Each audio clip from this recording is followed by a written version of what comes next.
the first person to ever illustrate a poem for me. Her name is Jessie Scarpone, and she passed away yesterday.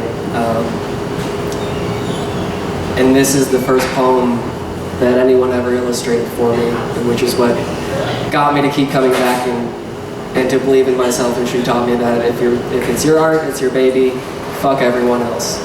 And that was the first person to really teach me that. So I'm going to forego a score. Do not give me a score. Out of respect. I don't want a score for this. This is called Happily Never After, which I guess is fitting. And this is, if anyone's watching in Libertyville, this is for you. Late last Thursday, I met Cinderella, and not where you'd expect. She was smoking her last cigarette at a dive bar on the back deck. I stumbled over and pulled up a chair, and instead of magic, smoke filled up the air. And she didn't even notice when I sat down. It was a pale circle on her finger that spoke of lost crowns. Was this her ever after? A young dream that got rotted into disaster. I'm no prince, and I'm clearly not charming, but I hope you don't find my company too alarming. She looked up for a second and met my gaze. Fairy tales, she coughed. Those are just a craze. If you want this princess, forget the fucking slipper. Just go grab me a whiskey and be a good tipper. So I walked back inside up to the bar. 2 whiskey sours and don't make them light. I'm trying to cheer up Cinderella. Oh shit, I think the bartender's Snow White. What's that you said, sir? You seem sort of drunk. She had streaks of gray now and her breasts had sunk. Makeup tried to hide the bags under her eyes, and I don't sleep much these days, she said to my surprise. I have 7 kids, call them dwarfs, and my husband's dead. Oh, what I wouldn't give just to be back in that bed. She handed me the drinks and she let out a cackle. I hope you don't mind if I add just a hint of apple. See, I turned away and thought,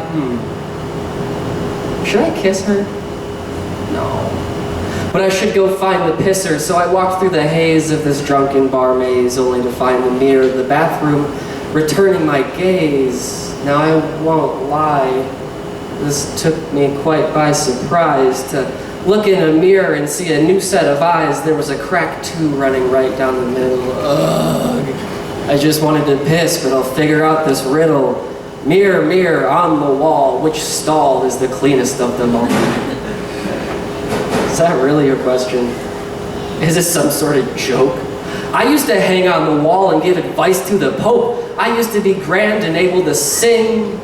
My voice would whisper to the ears of kings. See, I was beautiful and new, and I was covered in gold. Reflecting this world, I was a sight to behold. But one day I spoke to a rather foul bloke, and in a single stroke I found myself broke. But enough about me. If you still need to pee, whatever, I suggest I guess stall number 3. As I returned to the bar, things got bizarre.